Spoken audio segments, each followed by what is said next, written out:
사도행전 1장 1절에서 5절 말씀을 생각하겠습니다. 저자와 수신자는 누구인가요? 바울 사도의 동역자 누가는 데오빌로에게 보내기 위해서 본서를 기록하였습니다. 그런데 헬라어로 데오빌로라는 말은 하나님을 사랑하는 자, 혹은 하나님이 사랑하시는 자라는 뜻을 지니고 있습니다.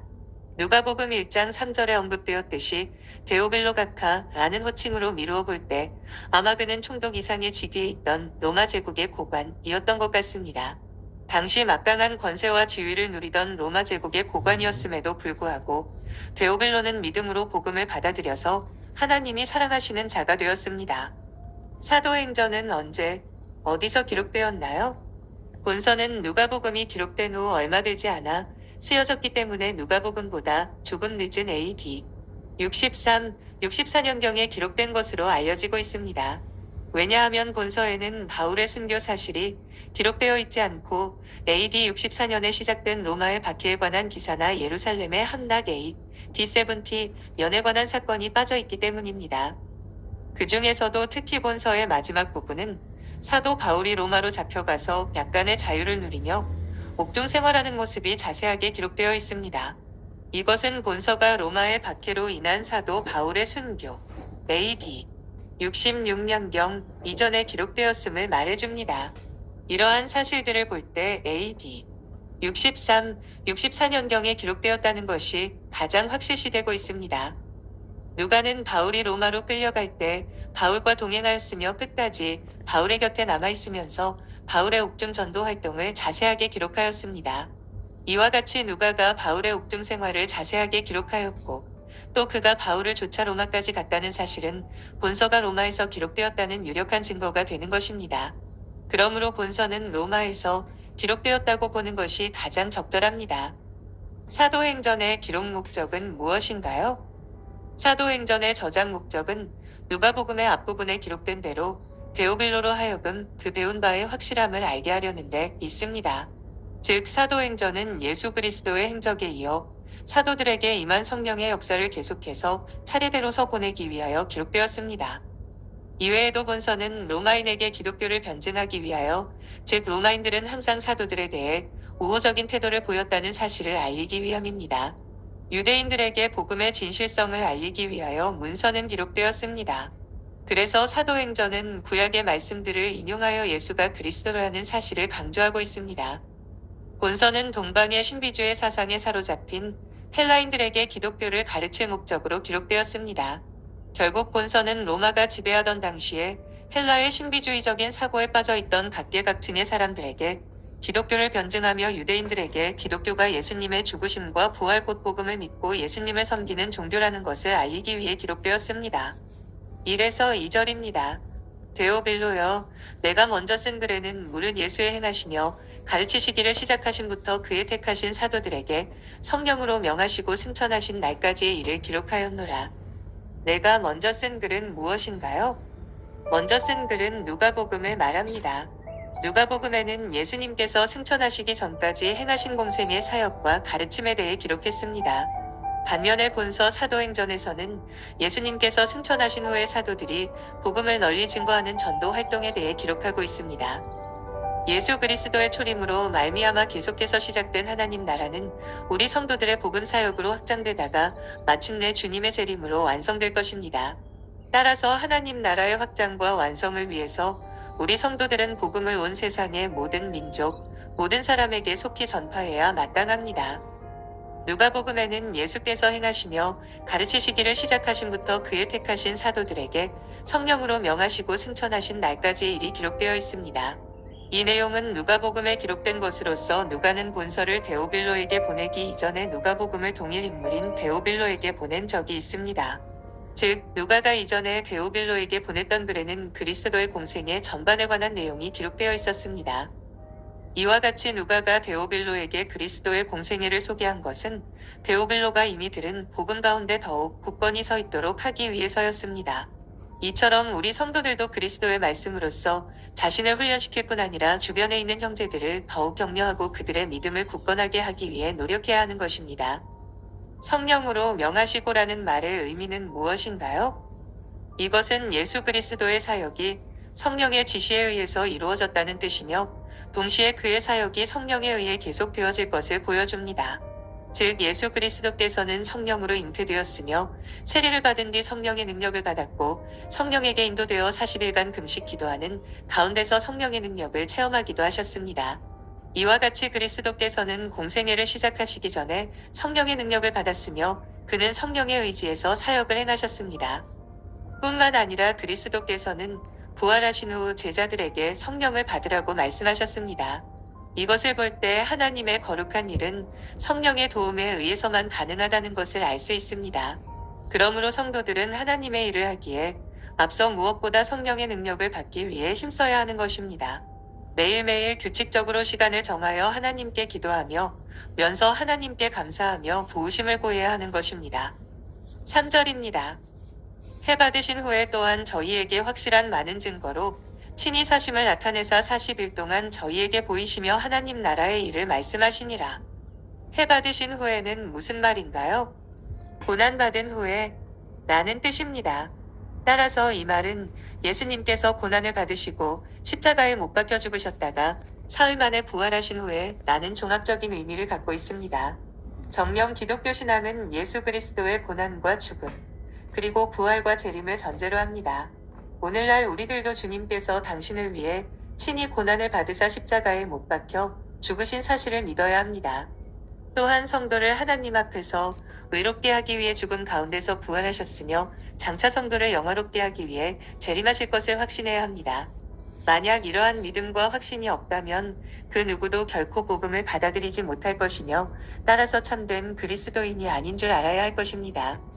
해 받으신 이란 예수님께서 인간들의 질고를 대신 지시고 온갖 멸시와 순환을 당하시면서 세상 죄를 자신이 몸소 담당하사 십자가 위에서 속죄의 피를 흘리신 죽음을 의미합니다.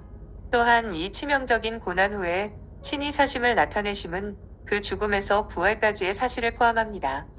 한편 고린도전서 15장 세서 7절에서의 바울과 같이 본서 저자인 누가는 해 받으신 후에 또한 저희에게 확실한 많은 증거로 친히 사심을 나타내사 살아계시는 예수 그리스도를 강조하고 있습니다. 성도들은 먹보다 더 검은 죄를 대신 용서해 주심으로 당신의 거룩한 백성을 삼아 주신 예수께 감사해야 할 것이며 그분의 부활 사실을 확신하며 증거할 수 있어야 하는 것입니다. 부활하신 후에 40일 동안 예수님께서 하신 일은 무엇인가요? 40일 동안 세상에 머물러 계셨습니다. 이처럼 부활하신 주님께서 곧장 승천하시지 않고 40일 동안이나 세상에 머물러 계신 이유는 자신의 부활을 친히 증거하시고 하나님 나라에 대해 가르쳐 주시기 위해서였습니다. 한편 성경에서 40이라는 숫자는 시험, 연단, 증거를 상징하는 데에 자주 사용되었습니다. 예를 들면 노아의 홍수 때에 40일 동안 비가 내렸고 모세가 40일 동안 시내산 위에서 하나님과 대면했으며 이스라엘 백성들은 40년 동안 광야 생활을 했습니다. 아울러 예수님께서도 사단에게 시험을 받으시기 전에 40일 동안 광야에서 금식하셨습니다. 그러므로 예수님께서 승천하시기 전에 신령한 몸으로 40일 동안이나 세상에 머물러 계신 것은 부활을 확실히 증거하시기 위해서였습니다. 예수님께서는 40일 동안 친히 부활을 증거하시고 하나님 나라의 일을 말씀하셨다. 즉 그리스도께서는 부활하신 후 무덤에 찾아온 마리아와 여자들에게 자신의 모습을 보이셨며 엠마오로 가는 두 제자에게와 음식을 먹고 있던 11제자에게 그리고 고향인 갈릴리로 돌아가 고기를 잡고 있던 여러 제자들에게 쏘여서 부활한 자신의 모습을 보여주셨습니다. 확신과 담대함을 가지고 하나님 나라의 사명을 감당하도록 하시기 위함이었습니다. 뿐만 아니라 그리스도께서는 부활하신 뒤 천국 복음을 믿고 세례를 받는 자는 구원을 얻지만 믿지 않는 자는 정죄를 받을 것이라고 하시면서 제자들에게도 이 천국 복음을 땅 끝까지 전파하도록 명령하셨습니다. 이와 같이 그리스도께서는 부활 후 40일간을 줄곧 자신의 부활 사실과 하나님, 나라의 복음을 증거하셨습니다. 4절입니다. 사도와 같이 모이사 저희에게 분부하여 가라사대 예루살렘을 떠나지 말고 내게 들은 바 아버지의 약속하신 것을 기다리라. 승천하시기 전에 예수님께서 제자들에게 당부하신 내용은 무엇인가요? 예루살렘을 떠나지 말고 내게 들은 바 아버지의 약속하신 것을 기다리라고 분부하셨습니다. 그런데 여기서 내게 들은 바 아버지의 약속하신 것이란 누가복음 24장 49절에 언급된 바 있는 성령의 강림을 의미합니다. 성령에 대한 약속은 최후의 만찬 석상에서 예수님께서 제자들을 향해 말씀하신 다락방 교훈의 주제이기도 했습니다. 그런데 이제 부활하신 예수님께서 승천하시게 되면 곧 보혜사 성령을 보내어 주시게 될 터이기 때문에 흩어져 있지 말고 예루살렘에 모여 있도록 분부하신 것입니다. 여기서 예루살렘을 떠나지 말라는 것은 제자들이 뿔뿔이 흩어지지 말고 한 곳에 모여서 예수님께서 가르치시고 보여주신 사실들을 기억하며 신앙의 훈련을 쌓아가라는 의미입니다. 더욱이 이 명령은 하나님께서 구약의 선지자들에게 계시하신 말씀을 온전케 하시려는 뜻도 있습니다. 또한 아버지의 약속하신 것이란 성령의 강림을 의미하는데 이것은 그리스도께서 승천하신 후 하나님에 의해 보내어지기로 되어 있었습니다. 결국 제자들은 예수 그리스도의 명령에 순종하여 함께 모여서 기도할 때에 성령의 능력을 체험하고 사명을 감당할 수 있게 되었습니다. 그러므로 성도들도 성령의 능력을 힘입고 성도의 삶을 살기 위해서 마음과 뜻과 정성을 다해 함께 모여 기도하기에 힘써야 하는 것입니다. 만일 그 능력을 체험하지 못하면 그리스도의 십자가와 부활에 대한 증인이 될 수 없습니다. 5절입니다. 요한은 물로 세례를 베풀었으나 너희는 몇 날이 못 되어 성령으로 세례를 받으리라 하셨느니라. 세례 요한의 세례와 성령 세례는 어떤 차이가 있나요? 5절 말씀은 요한의 물 세례와 비교할 수 없는 성령 세례에 대한 주님의 약속입니다. 그렇다면 물 세례와 성령 세례는 어떤 차이가 있습니까? 여기서 우리는 요한의 물 세례와 성령 세례에 대해 확실한 지식을 얻어야 하겠습니다. 세례 요한이 베푼 물 세례는 죄를 회개하는 상징으로 베푼 것입니다. 그러므로 세례 요한의 물 세례는 죄인을 온전히 구원하고 영생을 주는 세례가 아닙니다. 요한의 물 세례는 다만 불신앙과 부도덕한 죄를 회개하고 예수 그리스도께서 주시는 성령 세례를 받기 위한 준비 과정에 불과한 것이었습니다. 세례 요한은 이 점을 분명히 사람들에게 증언했습니다. 그러므로 성경은 세례 요한의 물 세례만 받은 자들에 대해서는 아직 구원받은 그리스도인이 되지 못한 존재로 간주합니다. 성경은 오직 성령으로 세례를 받은 성도만을 온전한 그리스도인이요 영원한 속죄와 하나님의 자녀가 되는 특권을 얻은 자로 증언합니다. 이것은 오늘날에도 동일하게 적용됩니다. 즉, 지금도 성령 세례를 받은 성도만이 참된 그리스도인인 것입니다. 교회 안에는 물 세례와 성령 세례를 모두 받은 성도들이 있는가 하면 물 세례만 받고 성령 세례를 받지 못한 사람들도 있습니다. 전자는 구원받은 참 성도인 반면 후자는 명목상의 성도요 교인일 뿐입니다. 어떤 이유로 성령 세례를 받아야 하나요? 첫째, 성령 세례를 받아야만 타락한 아담에게 물려받은 죄악된 본성에서 벗어나 하나님의 성품을 닮은 새로운 사람으로 거듭날 수 있기 때문입니다. 기독교는 단지 수양이나 고행 등을 통해 타락한 인간을 조금 낫게 개선시키거나 개량시키는 종교가 아닙니다. 기독교는 타락한 인간을 거룩한 하늘의 사람으로 거듭나게 만드는 종교입니다. 그런데 그와 같이 타락한 인간을 하늘의 새 사람으로 거듭나게 하는 분이 바로 성령이십니다. 그러므로 누구든지 거듭나 참된 성도가 되기 위해서는 반드시 성령 세례를 받아야 하는 것입니다. 둘째, 성령 세례를 받은 성도만이 하나님의 신령한 뜻을 분별할 수 있기 때문입니다. 즉, 성령 세례를 받아야만 성령의 조명을 받아 하나님 말씀을 깨달을 수 있고 또 그 말씀의 중심에 있는 예수님을 구주와 하나님의 아들로 믿을 수가 있는 것입니다. 성령으로 세례받은 성도들만이 그 영안과 귀가 열리고 뚫리게 되는 것입니다. 셋째, 성령 세례를 통해서만 그리스도와 연합될 수 있기 때문입니다. 세례의 중요한 본질의 하나는 그리스도와의 연합입니다. 물론 이때의 세례는 물 세례가 아니라 성령 세례입니다. 그리스도인이란 그리스도와 연합된 자를 의미합니다. 그리스도와 연합되어 죄에 대하여 그와 함께 죽고 하나님께 대하여 그와 함께 다시 산 자가 그리스도인입니다. 그러므로 성령 세례를 받은 자만이 참된 그리스도인이요 성도인 것입니다. 성령 세례는 어떤 이들이 주장하듯이 특별한 은사를 받는 일이 아닙니다. 성령 세례는 하나님께서 그리스도를 통해 한 영혼을 온전히 구원하시는 데 있어 꼭 거쳐야만 될 필수적인 과정입니다. 이 성령 세례에 대해서는 개인적인 특별한 체험을 경험한 성도도 있고 또 자기도 모르게 받은 성도도 있습니다. 중요한 것은 현재 나의 영혼 속에 그리스도의 영이 계시느냐 하는 것입니다. 어떻습니까? 우리들의 영혼 속에 그리스도의 영, 즉 성령이 계십니까? 그렇다면 우리들은 성령 세례를 받은 복된 성도들입니다. 하지만 아직 그리스도의 영이 자신의 영혼 속에 있지 않다면 그는 하나님께 성령 세례의 은총을 주실 것을 간구해야 할 것입니다. 성령 세례는 받아도 그만 안 받아도 그만인 일이 아니라 우리의 구원과 직결된 가장 중요한 일입니다.